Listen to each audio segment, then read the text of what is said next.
નમસ્કાર દર્શક મિત્રો, હું છું એન્કર અર્પિતા પટેલ। દેશભરના તાજા અને સચોટ સમાચાર આપણી ભાષામાં જોવા માટે A1 અભિપ્રાય ન્યૂઝમાં આપનું હાર્દિક સ્વાગત છે। હવે જોઈએ મુખ્ય સમાચાર। સોનગઢમાં 7 દિવસના વિસર્જનને ખૂબ જ ભાવભીના રૂપે ઉજવવામાં આવી। તાપી જિલ્લા સોનગઢ તાલુકામાં 7 દિવસનું ગણપતિ વિસર્જન ઉજવવામાં આવ્યું। ગણેશોત્સવ એક અગત્યનું સ્થાન ધરાવે છે। ઘરમાં, સોસાયટીઓમાં અને જાહેર પંડાલોમાં સ્થાપિત થયેલા વિઘ્નહર્તા ભગવાન ગણેશજીને ભક્તિભાવથી પૂજવામાં આવે છે।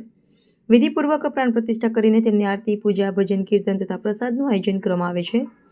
ભક્તો માને છે કે આ 7 દિવસોમાં ઘર અને સમાજમાં સકારાત્મક ઉર્જાનો પ્રવાહ રહે છે અને સુખ, શાંતિ, સમૃદ્ધિ પ્રાપ્ત થાય છે।